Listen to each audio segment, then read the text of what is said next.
Oh my goodness. And we're live. Hello and happy new year. It is me, Jessie. Wow. Gotta figure out this whole lighting situation.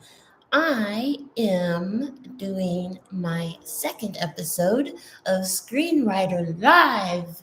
And basically, all I do is work on a screenplay live. And yeah, I'll just talk about my process as I go along. And I'm trying to pick no, not trying.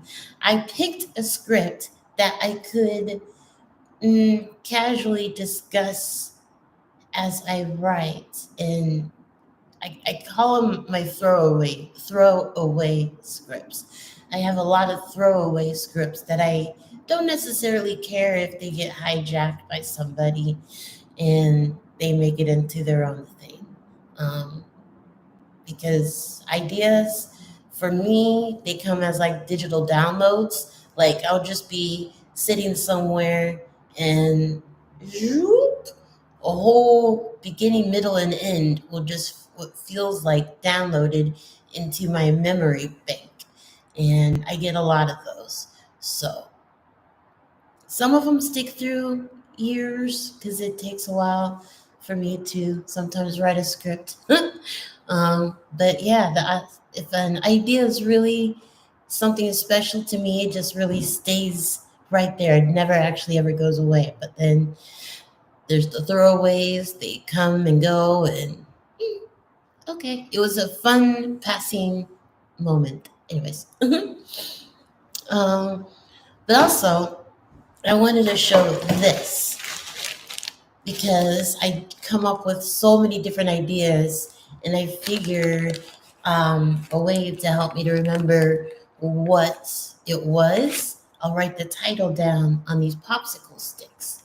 And then also by writing the title on the popsicle sticks, if I'm having a day where I'm just like, I don't know what to work on, I can just reach into here, not here specifically, but in my container elsewhere. And I was like, okay, universe, what script do I work on today? And I'll pull one, and it'll be A. You're going to work on Dr. Seuss today. All right. And that will be the focus. And so this is my one little hack in keeping myself motivated and writing. Popsicle sticks. Make a little game out of it. All right. So my goal for today is to do this for an hour.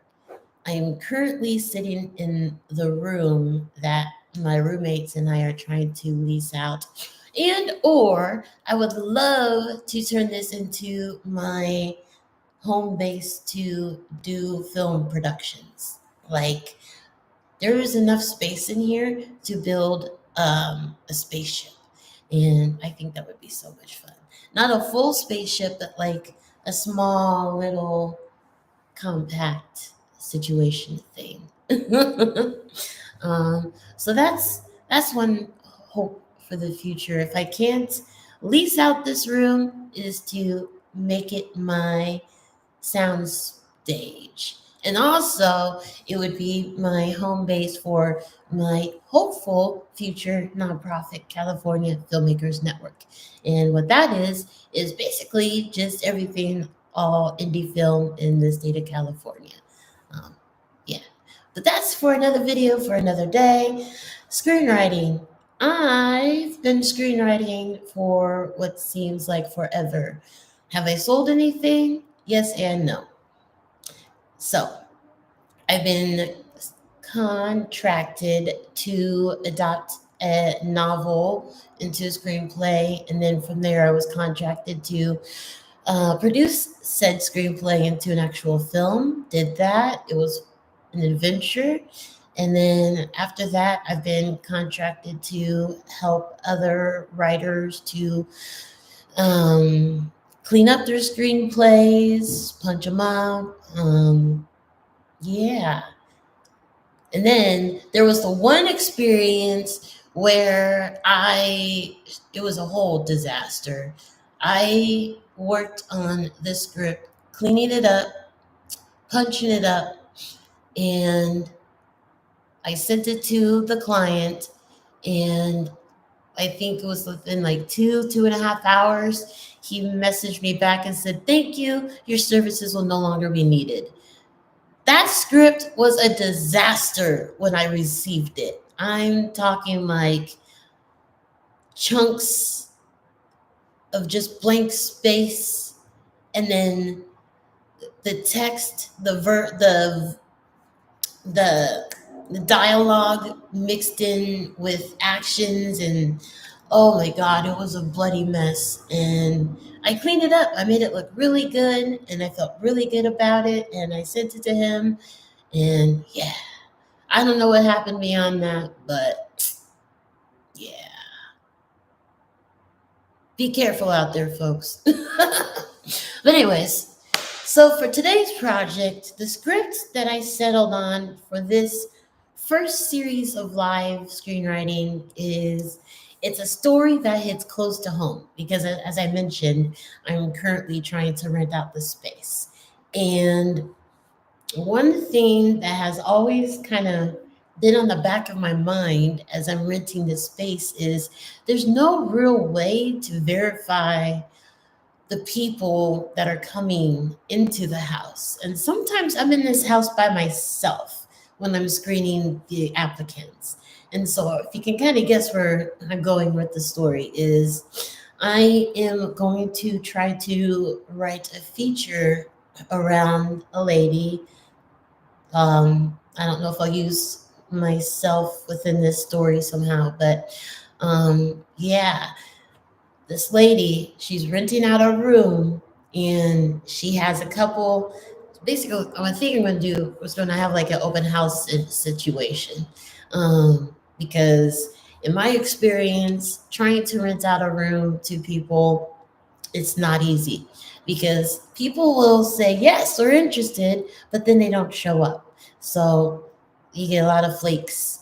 And then not everybody reads the posts, and so when people show up, they have different expectations, and everybody's just kind of looking at each other like, well, why am I here? I don't know why you're here. You didn't read the ad like you're supposed to. So, but anyways, so that's kind of where I'm going with this.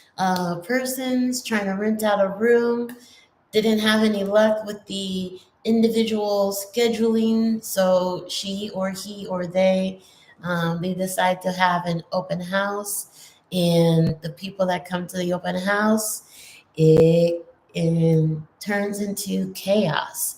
And so we'll start with that. I kind of already have an idea of what's going to happen at the end, but before I get to that, we have to start with the beginning.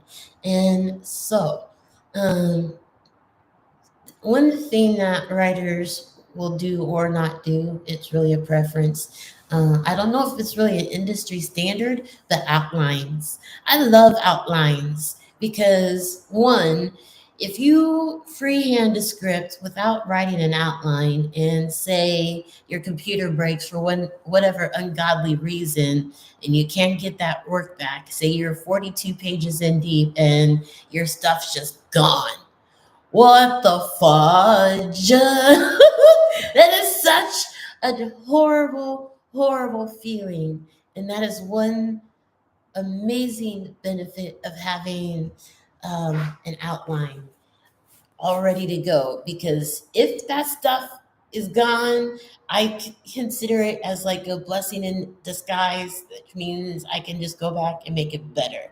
But it's hard to make it better if you don't have the bones, the foundation, because then you're literally having to go back from memory and like trying to recall what you used for that first action line, the first slug line, and then the second, the 10th, and the 24th. And that's a lot of information. So if you have the outline, it's not as drastic if you lose your progress. Now, what is an outline? Again, I think that's one of those things that's just kind of like,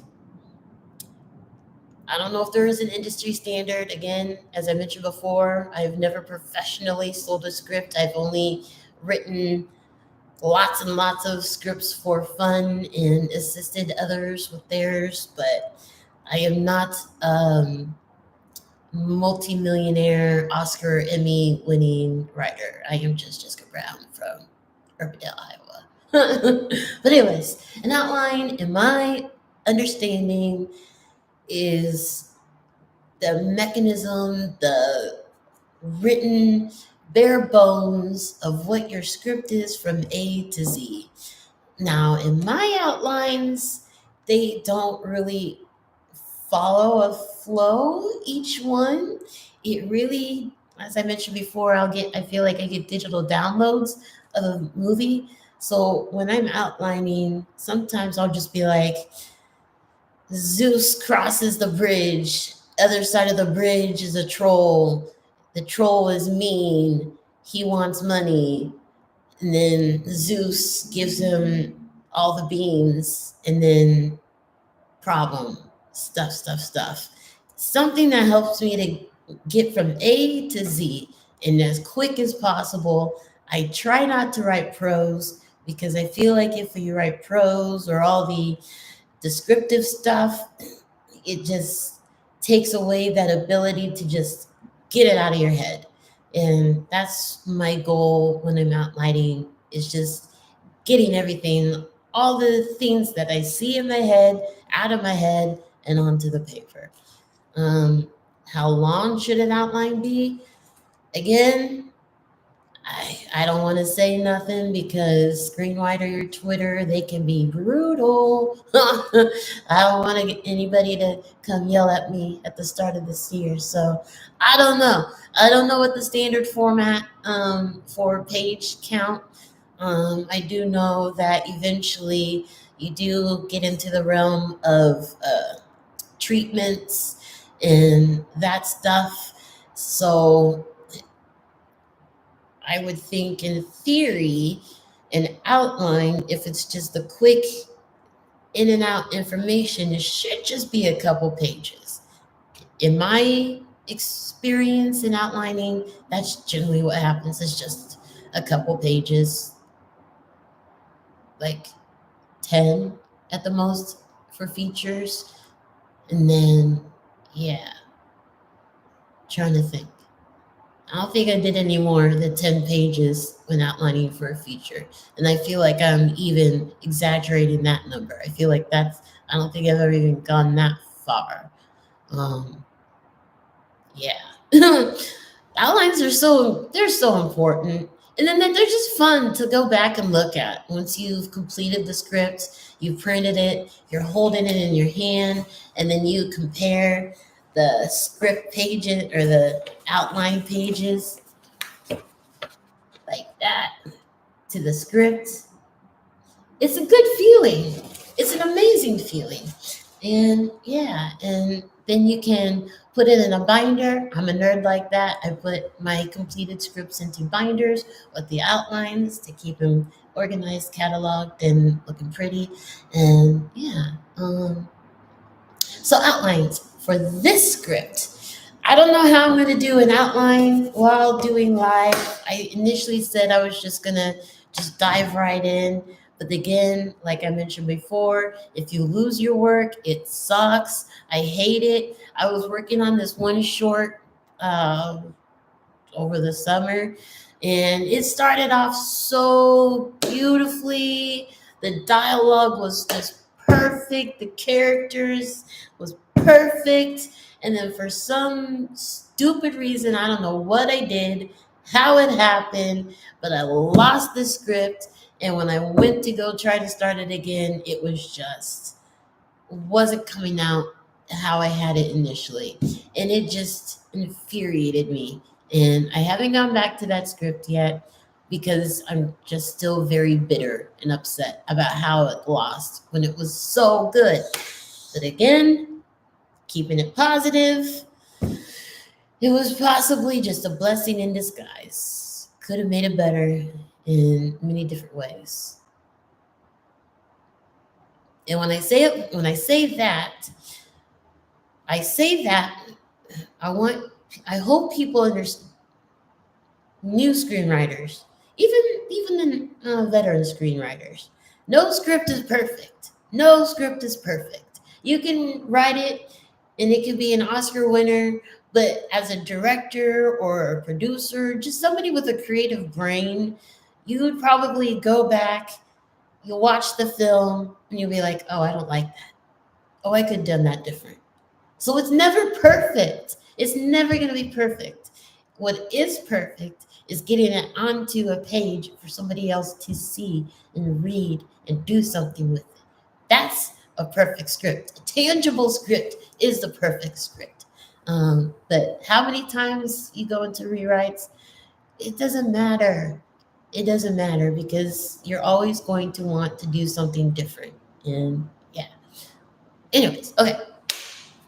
What do I use to write Final Draft? Why Final Draft? Because as I understand it, it is the industry standard. You can use other programs. I don't know what those programs are. At one point in time, there was Celtics, and then Adobe Story, um, Magic Movie Screenwriter. Uh, I think that one's still around. I don't know about Celtics. Um, some people just go right into Microsoft Word and tab it, and that's wizardry. I could never do that. More power to you. But as I understand, the industry platform recommended is Final Draft. I feel like there's another one. I'm missing it. It's slipping my mind. If I remember it, I'll share it next time. And okay, so how do you start a script? Oof. Okay, so me, I like to start with bold. I love my slug lines bold because it just makes everything easier to identify when reading the script. And you know what? As I'm sitting here, okay, I gotta decide. I gotta decide. Am I gonna write the outline first, or am I just gonna jump right into screenwriting?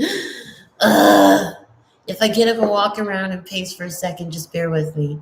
And I apologize for this background. I'm trying to figure out which makes most sense for this. I tried doing this in my bedroom last time, but it just was incredibly uncomfortable. Because yeah, and so I'm trying this room, but these windows in the background, it's just not fantastic. And I'm actually kind of scared of this room. I swear this house has ghosts. And yeah. That's probably just my overactive imagination. There's most likely no ghosts. Okay, Jesse, you're stalling, procrastinating. What are you gonna do? Are you gonna write? Are you gonna write the outline? Yeah, let's do it. Okay, so if I hold it right here, see, it's a blank slate. Okay. Let's see if I move the keyboard like that. Oh God. Hmm. Titles. Sometimes I like to start with the title. And one thing that I love to do with my titles is I love to incorporate them with the script some way. So I love subtext. A long time ago, I went to theater class at community college for 3.5 years. Yes, 3.5 years at community college, mainly because it was extracurricular activities. That school was Diablo Valley College was amazing. It had an amazing theater and film department. The extracurricular activities just kept me at that school like 60 hours a week. It was amazing. The titles, yes, subtext, theater. Theater teaches you so much about subtext. So I encourage all writers to take some theater classes so you can learn the plays and how you can convey different messages through actions, through props, through uh, the environment that you're in, the lighting, and again the text. Even though I could say, God, it's cold in here, I might not be saying, I might not be referring to the actual temperature. I could be referring to like the people. Oh, people are fucking mean. They're fucking. Ooh, I don't know if I can cuss. Sorry, strike that. The people in here are cold. They're mean. So like the subtext, it's so fun working with subtext. And so titles, they work into my screenplays one way or the other. And yeah, it's just one more way of reinforcing the overall message of what I'm trying to convey within the screenplay. Now, does a screenplay have to have a message? No, it could just be silly fun. Though, arguably, you will get a message from uh, whatever you're watching, like Revenge of the Nerds. Don't be a butthole. Everybody's cool. Everybody can be anywhere and do what they need to do. Not everybody, I mean, you know what I mean. So I mean, like, it's presented as just like a screwball comedy, whatever, but there is a message to it. um so I think that just comes down to the viewer. The viewer is going to uh, the viewer is going to find a message from your film, whether you intend for them to or not, because it's from their perspective. And it's really cool when people tell you their perspectives. They'll tell you the meaning that they got from your film, and it will be something that you had never even thought of, but because it was from their life foundation, and how they perceived it, they almost created a whole different story, and it's kind of magic, like how that happens. um yeah. So with this script, with the person renting the room and getting questionable tenant interviewees, will there be a message to this film? Yes. Oh God, yeah. Because what I intend to do is make the person who's doing, no, strike that. I'm going against what I had initially thought from the very beginning. And this is again very good reason why to outline, so that you can keep track of the different things that comes to your mind. So I'm just gonna stop procrastinating and just get into this outline. Okay, so characters. I know the first character is, what should we name her? Mm, this is something I'm always. Oh, I'm spitting. Sorry. Well, I don't know why I'm saying sorry to myself, but I'm saying sorry to you because that probably was not cute. But characters' names. I am a horrible person with naming characters. It's just Sam, Bob, Billy, Jane, Dick, Tom, and Jerry. I am horrible. And so another cheat for writers is name books. Amazon and bookstores have all kinds of baby name books, and they give you, again, more subtext because it gives you the meaning of the names. So if you really wanted to be very particular about the names, you can get some baby name books, and that will help you to name. I have one. It's downstairs. I'm not going to go get it. But if I decide to change the name for this at a later time, I can do that. Because in Final Draft, they have this ability where you can, just like in any other Word document, you can type find Jane, and then you can replace with Rachel, and it does it for you. So, yay, efficiency. So, what will this character be? Hmm. Let's just go with Jane. Yeah, let's just go with Jane. Jane is, so when you so okay. So when you start your scripts, this is another thing that's questionable or debatable. Well, how soon should the action take place? Hmm. Me personally, if I can get some type of action starting on that first page, that's cool. And then from there, so if you're trying, okay, I'm going to use this sheet and we're going to do a timeline. Let's say the script goal is 90 pages. So page one,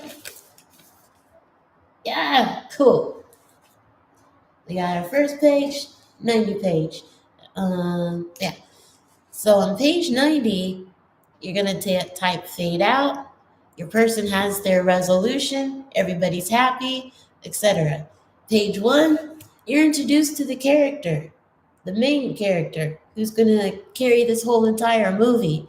And you're going to get in a little bit of insight into what the writer wants you to know about them at that point. And then by page 10, I believe, around about there, you're going to get them going on their adventure. Yeah. And then on page 30, you're going to learn what this whole. No, wait, backtrack. By page 10, you got to learn what this movie is about. Yep.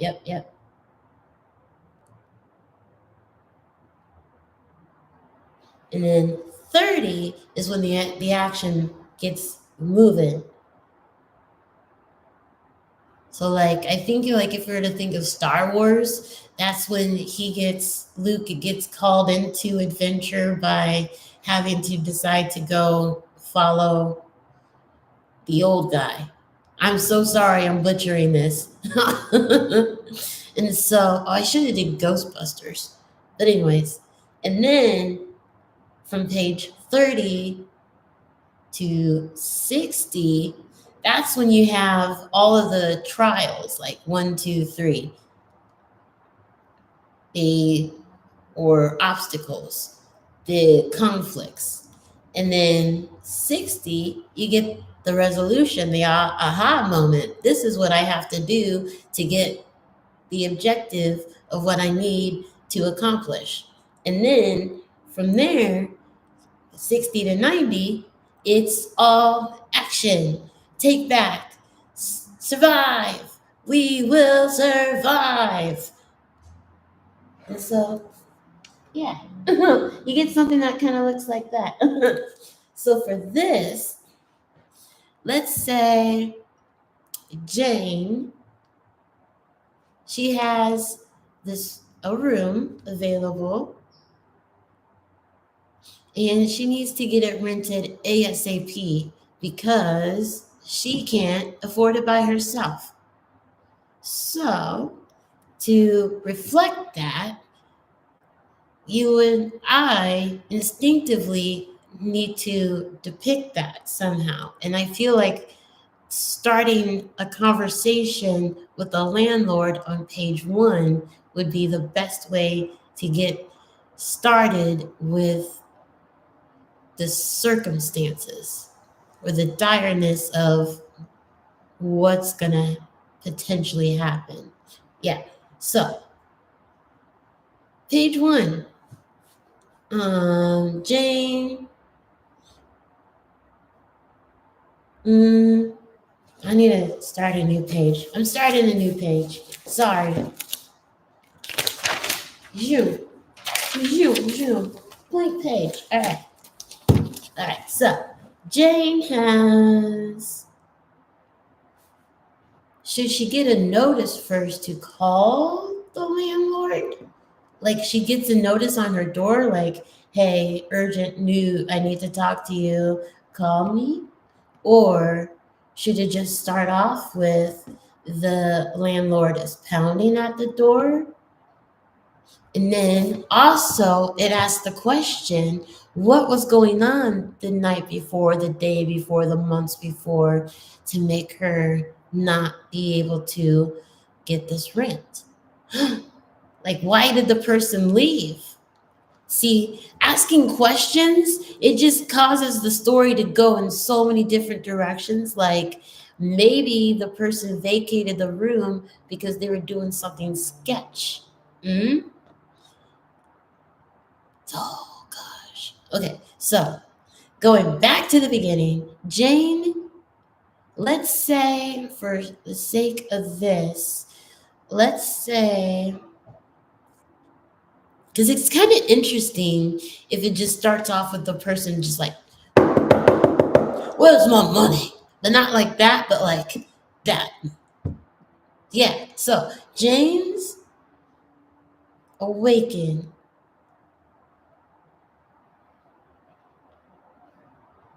by a loud knock. Jane goes to door.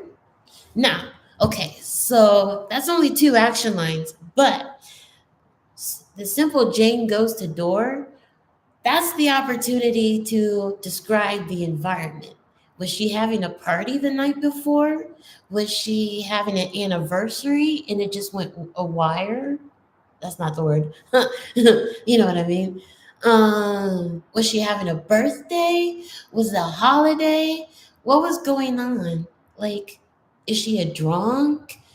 Does she have drug problems? Did she just lose her baby girl? And so she's like not mentally happy? Like, was she in an abusive relationship? Like, oh, what is the condition of the house? Let's say for this,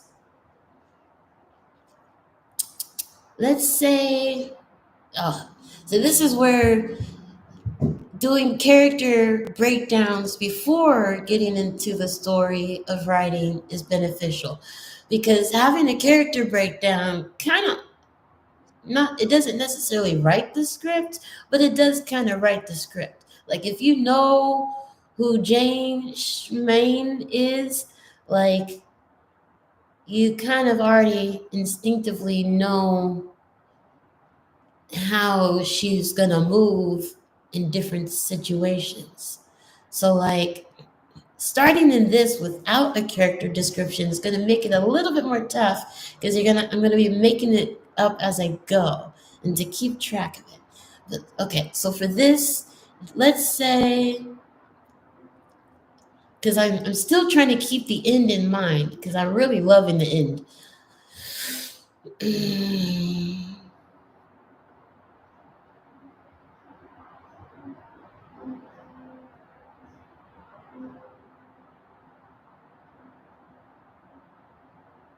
Okay, okay. So she's gonna be a waitress. Jane is a waitress. She works at a diner. She is 28, late 20s. Gonna keep that in mind. Late 20s, black, works at a diner, no kids, not married.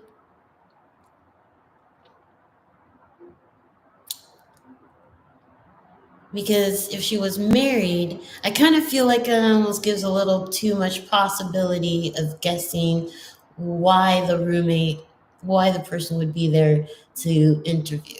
So we're gonna just cut that, nip that in the bud right there. Um, let's say the city is Los Angeles because this is a script that I will potentially shoot myself.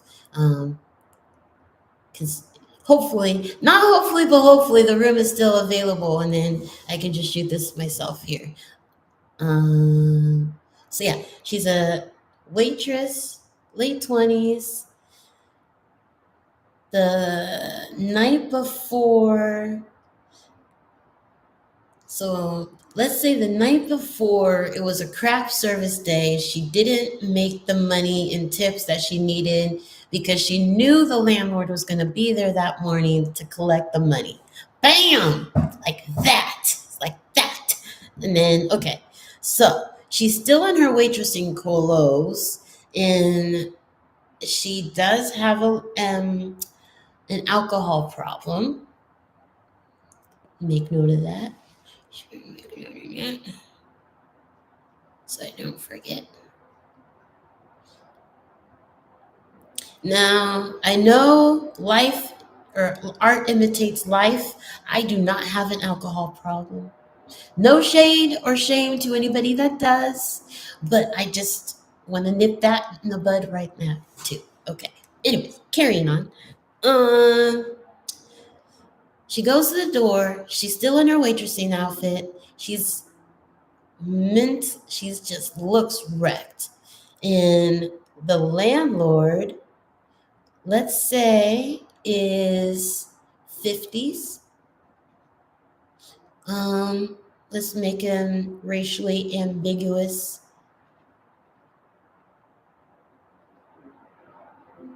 Let's make him rich. And yeah, okay. So now we got three things in the outline. Ah, we're cooking. Okay. Jane's awakened by loud knock at the door.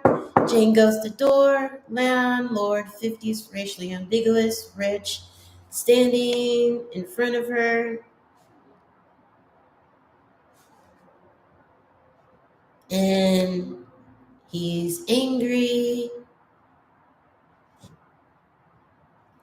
confronts her about the room and it needing paid. She lies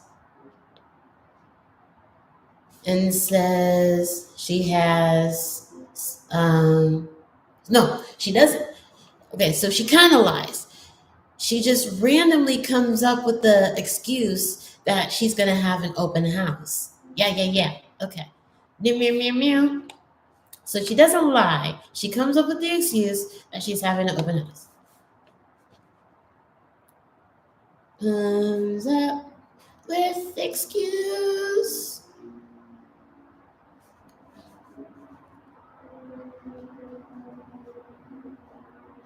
Oh, and that somewhat pleases him.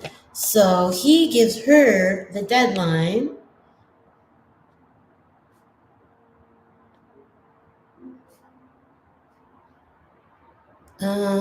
Let's say she has 30 days to fill the room. I'm gonna have to go back and change that because that just doesn't seem drastic or dire. Maybe 10 or 5. Yeah, something like she has 5 days. No, 24 hours. I'll come back. I'll come back to that. Make note. Come back. Too timely. I feel like it should be like 24 hours. You have 24 hours to come up with the new tenant for this room, or I'm going to start the eviction process. Something like that. Because that raises the stakes. Because I don't know if anybody's tried renting a room before, but it's tough. It is tough. Going back to how people flake out and people don't necessarily read the ad before coming here. So you think you're getting somebody really great, and then through discussion, it's like, oh, darn, it's not going to work.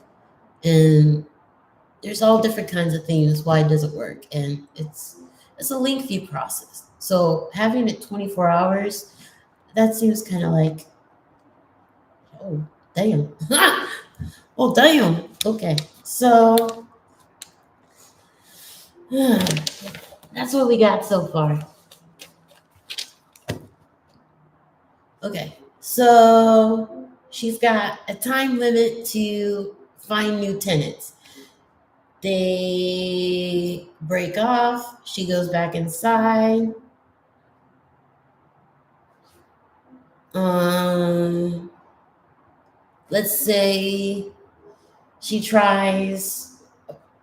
We'll do a quick montage of applying for quick grants, to which they're denied. Then let's say she tries calling around for like to friends and family for assistance. Nobody's got it. Um, Let's say she's going through her house, trying to find things she can sell.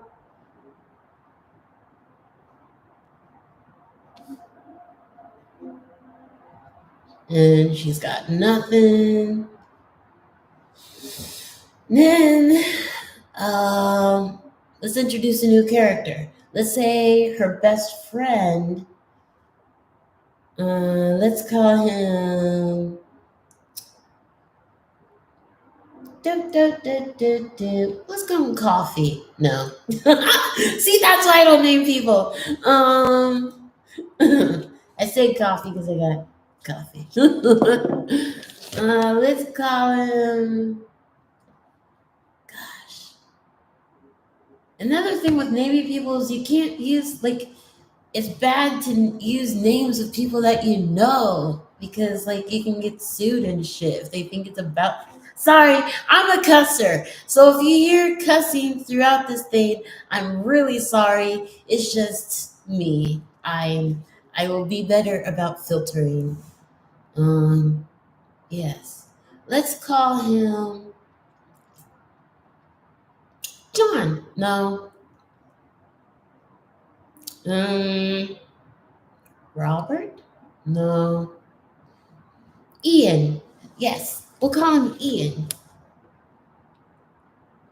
Ian, also late 20s. And one reason why I don't like to put ethnicities to the people, the characters, is because I truly believe in open casting. Like, just come in with your best version of the monologue and your best attitude and treat everybody with respect. And that's pretty much all I look for when I'm doing casting. Like, just don't be an a-hole.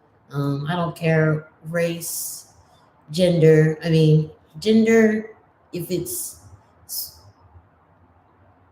I mean, even with gender, like, nothing I write is very stuck on gender or race. It's just who can do the best of it and most impactful.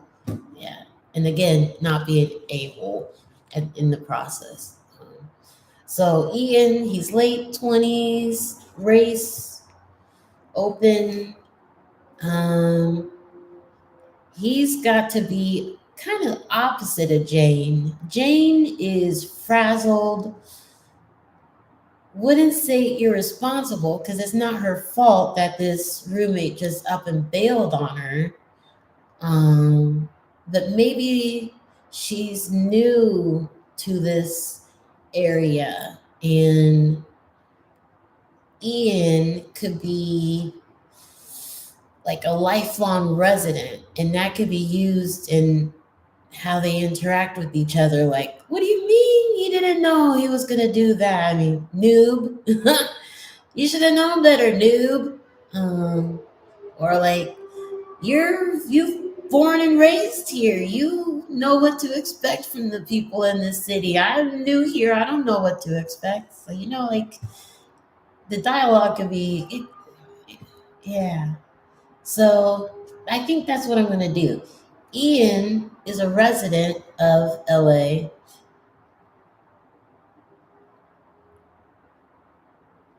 And let's say born and raised.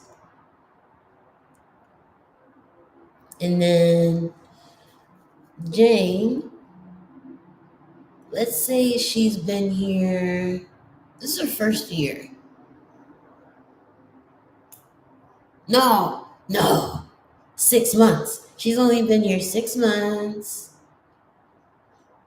So she's still new, still getting her bearings on LA and the housing and whatnot. And so when this person completely ups and leaves, she is just really distraught. Like, what do you mean this person's gone and I have this whole castle to myself that I have to pay for? And what do you mean?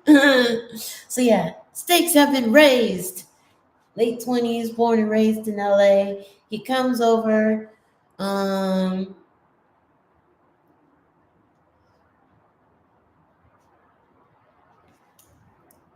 And he gives her the advice,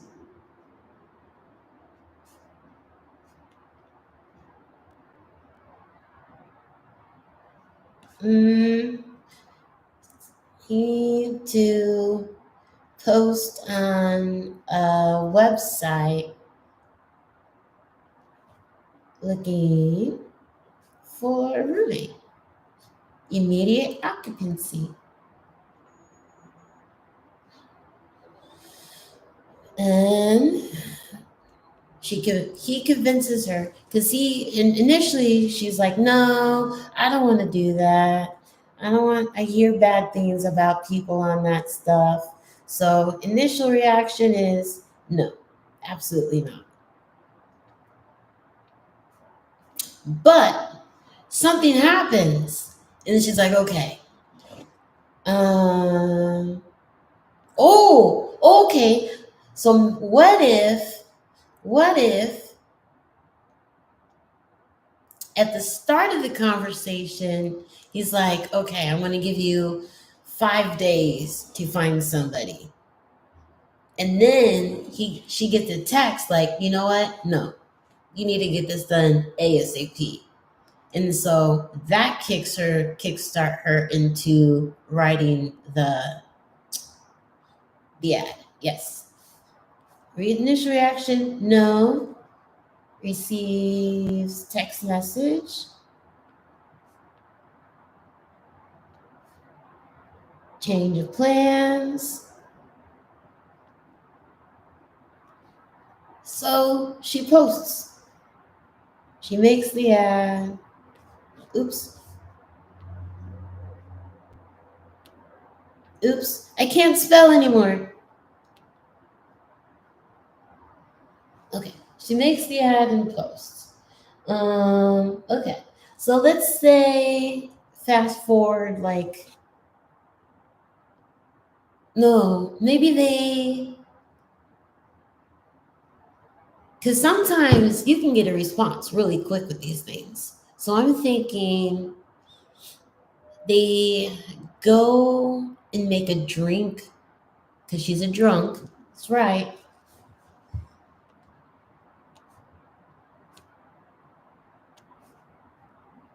And as they're making their drinks, she gets her first reply.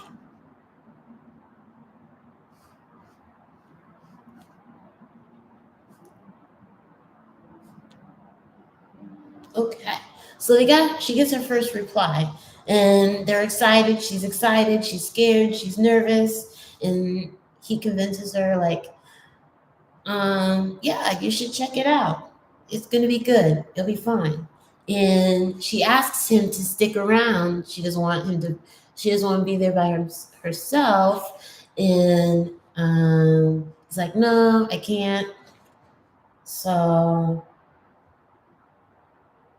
she makes the decision and she solidifies a time.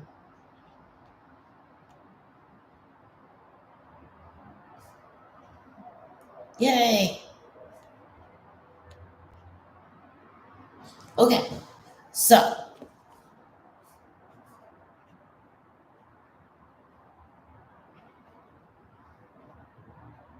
cool. And this flash for time of the interview. He's gonna be there same day. Like, wow, you could be here today. Awesome, perfect. Um,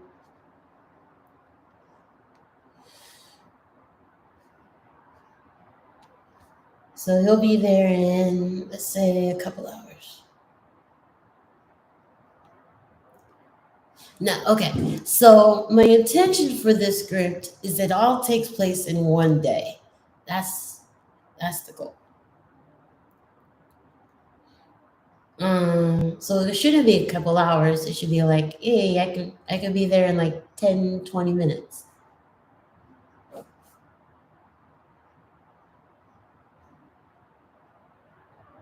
Cool. That's where we're at so far. Alright, so 20 minutes. And then Ian's does like final, like, are you good? Are you okay? I gotta go. Um, does he go to work drunk? No. But does he care? No. Okay. Ian leaves after doing a double check.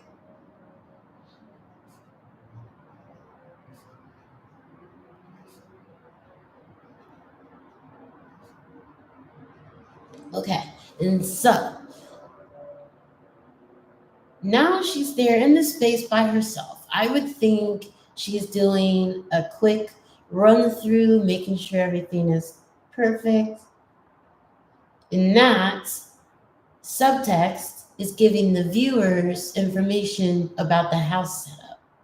So maybe people are taking note of what is where and what she has to work for her should something come up in the script.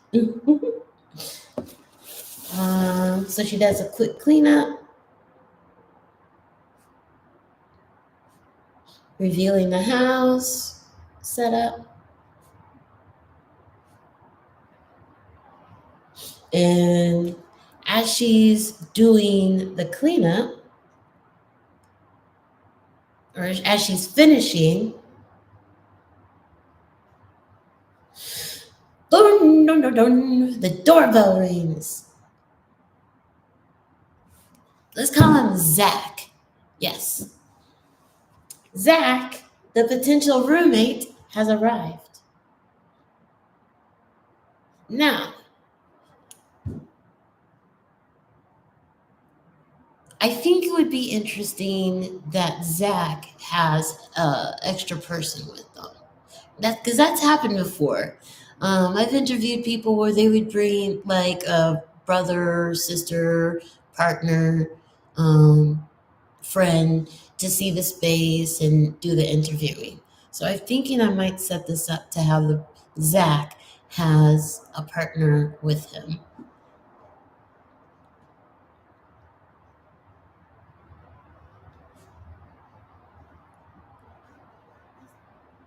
Okay. And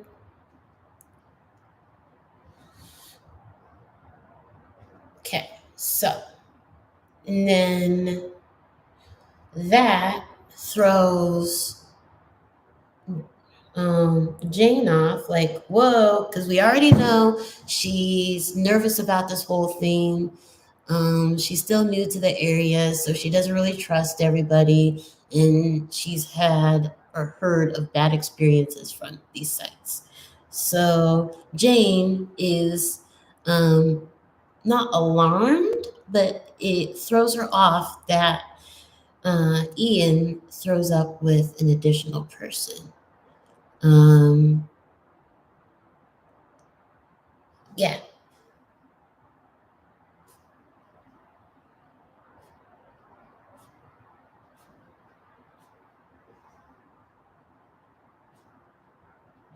okay. And so, because she's thrown off by the multiple people, she can, let's say she's resistant on whole interviewing because she doesn't want to be by herself. But he convinces her, like, oh, we're safe, we're good people.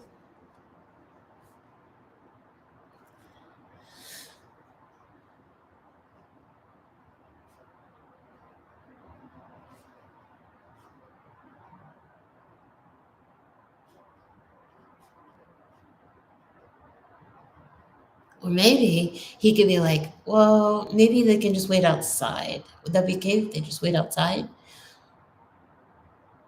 Mm, that could add some conflict at a later point.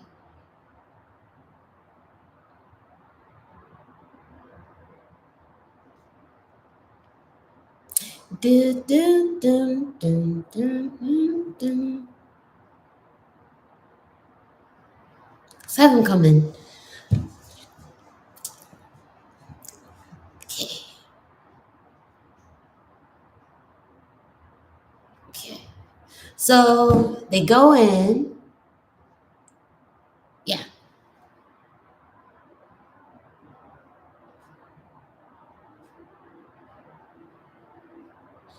They go inside and she immediately gives the tour of the house.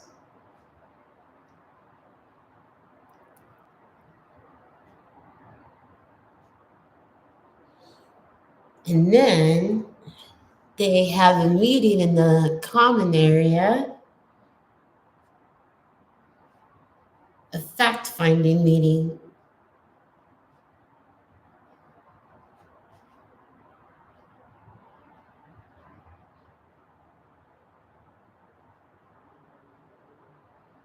Okay, so they're having a fact finding meeting in the common area. And that is when she's basically having them sit down conversation with the potential renter, talking about who he is, his situation, what he's looking for, and vice versa. Mm. And then through that conversation, see, in my head, I'm thinking that conversation is kind of what is the thing that kicks off, like, oh, something's not right here.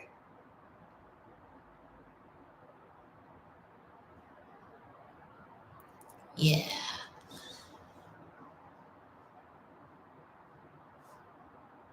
So I think for that to happen, fact finding meeting, let's say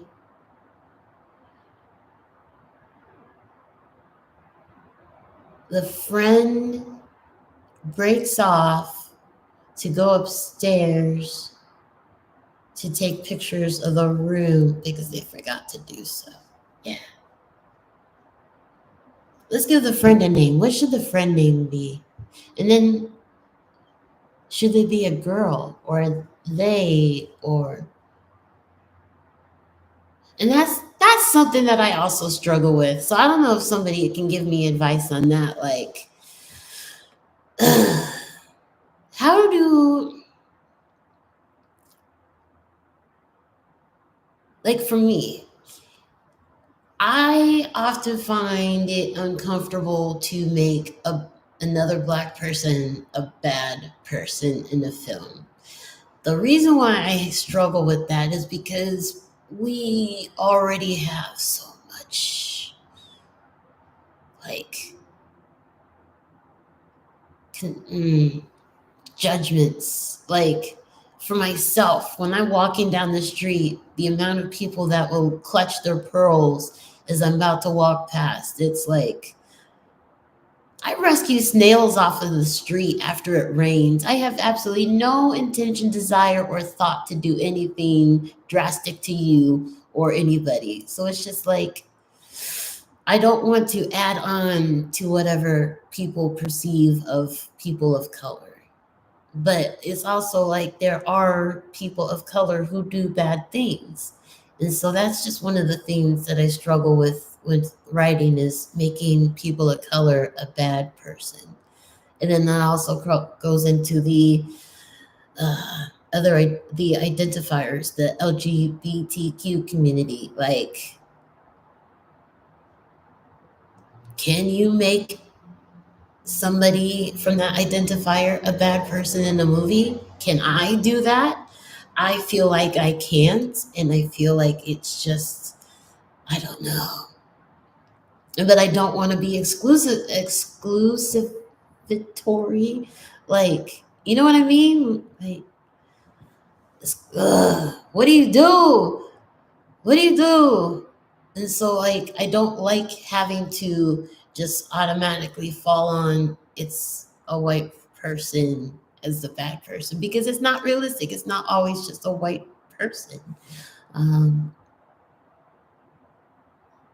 so yeah.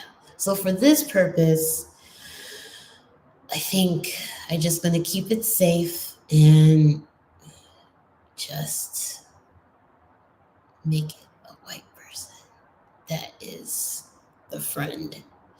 And let's give them the name Brian.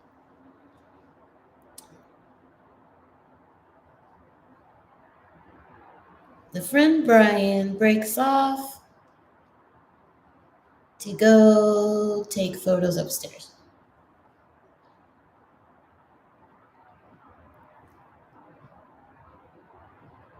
Leaving Ian and Jane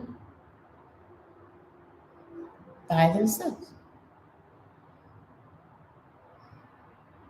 And then in that conversation, more is revealed that something's not right, leading to Jane being having to fight off these two individuals. So that's where this is going. And that's the first page. Now, what would this look like on the timeline? Oh, let me go back.